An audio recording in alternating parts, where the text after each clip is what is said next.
Bab bersabar dengan sesuatu yang menyakitkan kita.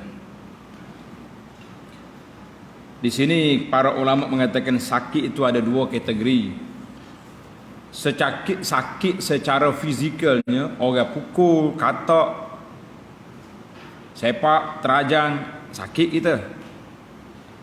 Satu lagi dia panggil sakit dari sudut maknawi, iaitu kena torture, kena tekanan, orang kata kita macam-macam, itu dia panggil sakit. Tak ada sakit apa, tak luka, tak berdarah, tak bengkak, tapi membengkak dalam hati. Ini lebih berat lagi.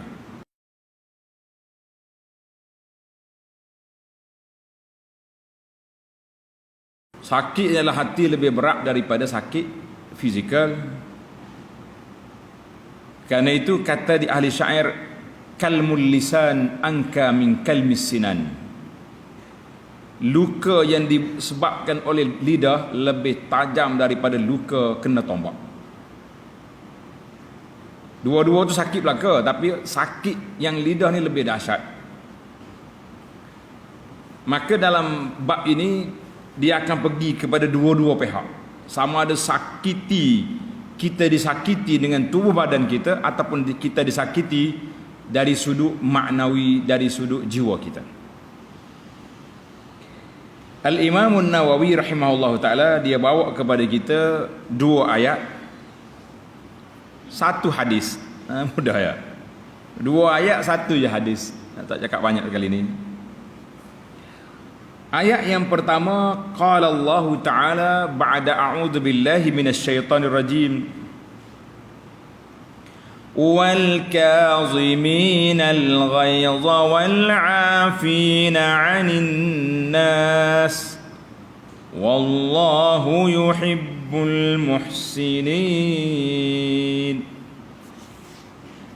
Dan orang-orang yang memaafkan, menahan amarahnya. Kalau kita nak marah, kita stop, kita boleh tahan satu-satu. Wal afin, dan memaafkan kesalahan orang lain. Dua, wallahu yuhibbul muhsinin. Ini tak ada terjemahan. Sesungguhnya Allah Ta'ala suka kepada orang muhsin ini. Apa dia muhsinin? Orang yang baik. Jadi Allah Ta'ala suka. Ayat ini sudah ada dalam 475 tu. Muka surat 459, terjemahan dia penuh di sana. Dan orang-orang yang menahan amarahnya, nafsu marah dia, dan memaafkan kesalahan orang lain. Dan sesungguhnya Allah Subhanahu wa ta'ala mencintai orang muhsinin, orang yang melakukan kebaikan. Surah Ali Imran ayat 134. Jadi alhamdulillah, ayat ini telah kita bincang panjang dalam siri yang lepas. Dua sifat ini perlu ada. Yang pertama, kita tahan marah. Kita boleh nak marah, kita tahan. Itu orang hebat. Ada satu kategori lagi, tak boleh nak marah, sebab memang kita takutnya dia.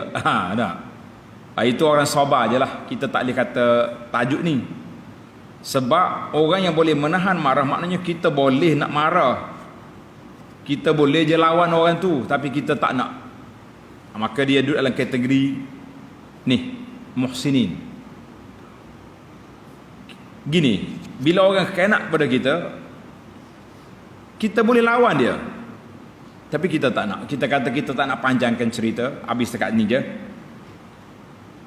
Ada orang kena kita, memang kita tak boleh lawan dia. Kalau lawan dia, patah 3 kita, patah 4. Kita kata kita sabarlah, sabar di atas kesusahan yang dia buat. Apa ni kejahatan yang dilakukan. Yang kedua, al-afin, memaafkan kesalahan orang. Orang buat salah kepada kita, kita maaf. Mudah-mudahan dia insaf satu hari nanti. Itu je harapan. Habis kenapa kau maaf? Kau boleh je lawan. Allah Ta'ala menganjurkan supaya kita memaafkan orang.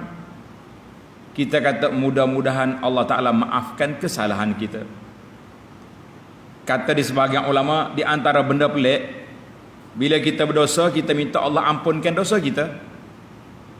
Ya Allah, ampunlah dosa aku bersalah ya Rabbi, hamba-Mu ni lemah. Tapi waktu orang buat salah kita, enggak, aku tak akan maaf sampai mati. Kita dengan Allah, kita nak suruh Allah maaf. Kita dengan orang, kita tak nak maaf. Kita kata ini tidak seimbang sikap macam ni. Maka Allah letak di sini, al-kazimin al-ghaiz wal 'afina 'anil nas wallahu yuhibbu al-muhsinin. Kalau kita nak dapat darjat ni, inilah sifat kita, insya-Allah.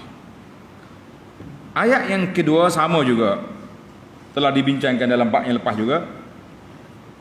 Sekali lagi dibawa ke sini Imam Nawawi, wala man sabara wa ghafar inna dzalika lamin azmil umur. Tetapi sesiapa yang bersabar dan memaafkan. Kita sabar, kita maaf. Inilah yang boleh. Hak tadi tahan marah, hak ni sabar lebih kurang ya. Tapi sabar ni dua kategori, sama ada kita memang tak mampu nak marah ataupun kita menahan marah. Sabar. Wa ghafar, memaafkan kesalahan orang. Sesungguhnya yang demikian itu termasuk perbuatan yang mulia. Lamin azmil umur, orang yang punya keazaman yang tinggi. Dalam satu makalah yang saya terjemah, nama dia panggil akhlaqul kibar, akhlak orang yang berjiwa besar. Akhlak orang berjiwa besar tadi apabila sampai kepada bab 77 nanti, insya-Allah. Jadi makalah ini ada, tuan-tuan boleh baca dalam blog abuanasmadani.com. Kita boleh baca terjemahan ini. Tajuk dia menarik, akhlaqul kibar, bagaimana akhlak orang yang berjiwa besar. Allahu akbar. Dia tak marah, dia boleh menahan marah, dia boleh sabar, boleh lupa kejahatan orang buat kepada dia. Yang kita jadi orang yang jiwa kecil, dia mudah lupa kebaikan orang tapi sangat-sangat mengingati kesalahan orang. Tanda pelajar, tanda orang berjiwa kecil, iaitulah orang yang melupai kebaikan orang tapi mengingati keburukan ataupun kesalahan orang. Orang ni buat baik dengan dia sepanjang tahun, 10 tahun dah buat baik, tiba-tiba satu hari tersalah cakap, dia ulang juga yang salah sekali. Kenapa? Kenapa kamu tak ulang yang 10 tahun kebaikan yang dibuat? Dia ulang yang salah sekali. Inilah yang kita kata manusia yang jiwa kecil. Kita tak nak, kita nak lamin azmil umur, nak menjadi manusia berjiwa besar. Kesalahan yang sedikit tenggelam dalam kebaikan yang banyak. Itu dia kata, kesalahan yang sedikit tenggelam dalam kebaikan yang banyak.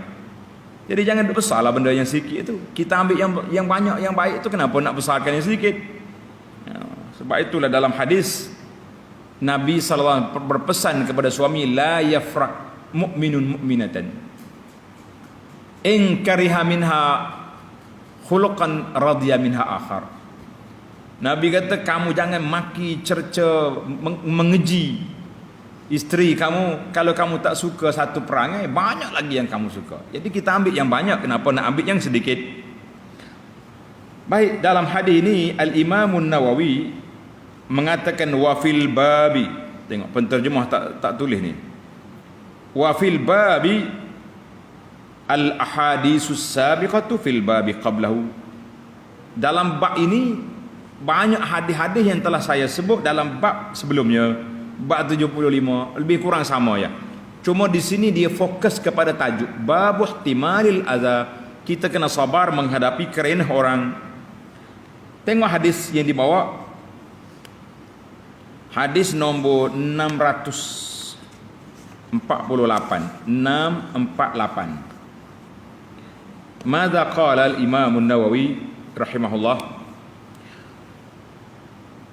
Wa an Abi Hurairah radhiyallahu anhu anna rajulan qala ya Rasulullah inna li qarabatan asiluhum wa yaqta'uni wa uhsinu ilaihim wa yusi'una ilayya wa ahlumu anhum wa yajhaluna alayya faqala la in kunta kama qulta faka'annama tusiffuhumul malla wala yazalu ma'aka minallahi ta'ala zahirun 'alaihim ma dumta 'ala dzalik, rawahu Muslim. Maksud dia daripada Abu Hurairah radhiyallahu anhu, dia berkata ada seorang laki-laki mari jumpa Nabi sallallahu alaihi wasallam mengadu. Dengar ni, sahabat ini mengadu kepada Nabi sallallahu alaihi wasallam tentang kerenah anak beranak dia. Wahai Rasulullah, saya mempunyai beberapa orang saudara, anak beranak, kaum kerabat. Saya sentiasa menghubungkan tali silaturahim dengan mereka. Saya pergi ziarah mereka, pergi tanya khabar mereka. Wa yaqta'uni, tetapi mereka memutuskan hubungan dengan saya. Saya pergi, mereka tak datang. Saya tanya khabar, mereka buat dak ya. Ini bahaya juga ni. Mana orang tak peduli dengan dia, yaqta' maknanya putuskan hubungan. Dan saya berbuat baik kepada mereka, tetapi mereka buat jahat pada saya. Saya puji mereka, ziarah, oh dia ada hentam kita, macam-macam dia kata kat kita. Apa Nabi jawab? Ada lagi. Wa ahlum anhum, saya sentiasa ramah kepada mereka, tetapi mereka tidak tahu diri. Yajhaluna alayya, buat tak tahu dengan saya. Tak tahu diri maknanya buat tak peduli dengan saya. Mana kalau kita cakap tadi ada sengih paling lain ya.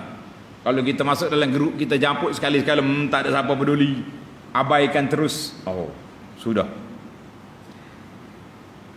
3 pengaduan yang dibawa kepada Nabi sallallahu alaihi wasallam. Faqala sallallahu alaihi wasallam, maka Nabi bersabda, la in kunta kama qulta, seandainya benar seperti apa yang kamu katakan, kalau betul apa yang kamu katakan, maka seakan-akan kamu menyuapkan abu panas kepada mereka, seolah-olah sombak dalam kepala, dalam mulut mereka tu abu panas. Sebab apa? Bila kita buat baik, mereka jadi tak selesa. Itu maksud. Dan kamu sentiasa disertai pertolongan di sisi Allah Azza wa Jalla dalam menghadapi mereka jika kamu tetap berbuat demikian. Nabi sallallahu ajar kepada sahabat ini, mu jangan bimbang, teruskanlah agenda baik kamu. Orang peduli ke tak peduli, jangan. Sebab apa? Sebab kita tahu yang kita buat ni benda baik, kita buat kerana Allah Azza wa Jalla, lillahi ta'ala, semata-mata nak hubungi silaturahim, nak rapatkan persaudaraan, nak supaya tidak putus anak beranak. Tapi mereka benci dengan kita, kita kata biarlah.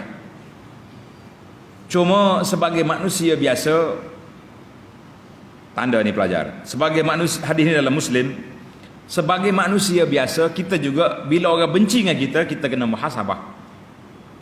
Kita kena muhasabah. Saya buat baik dengan orang, selalu ziarah dia, tapi kita tak pernah biar muhasabah. Kita pergi ziarah waktu tak sesuai. Kita pergi ziarah, biasanya kita pergi waktu zuhur, orang tengah duduk atas hidangan, tiba-tiba assalamualaikum, ayya, mari pula dah. Kita tak cadar, tak siap untuk dia. Kita pergi ziarah waktu orang duduk rehat, tengah malam mari. Waktu kita mari pula kita busy, masuk sampai ke dapur, sampai ke lah. Dia ada adab dia, ada peraturan. Maka kita kena siasat.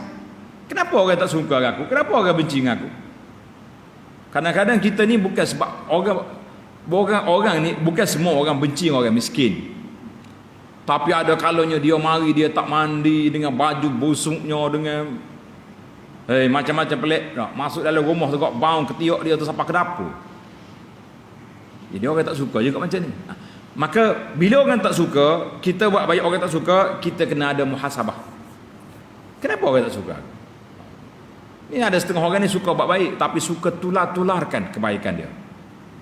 Nak pergi bagi satu benda tu, bawa dengan kamera, bawa ni, jadi menimbulkan kegelisahan kepada orang lain. Itu juga satu perkara yang tidak baik. Maka kalau kita betul-betul ikhlas, SOP ziarah menziarahi, tolong menolong kita patuhi. Tiba-tiba orang benci dengan kita, itu bukan salah kita, salah dia. Maka di saat itu Nabi kata apa? Wala yazalu ma'aka minallahi ta'ala zahirun alaihim. Allah bantu kamu. Satu hari mereka akan sedar apa yang mereka buat. Satu hari mereka akan sedar mereka akan insaf dengan keburukan kerenah yang mereka buat. Sebab bukan semua benda yang dia buat tu betul, kan? Kita pun kalau orang buat baik dengan kita, lama-lama kita sedar juga, tak pernah sabar aku ni. Tak. Orang bagi buah limau kita, tak tepi tu, tapi tuan tak ada makan juga. Tak, itu ini masalah.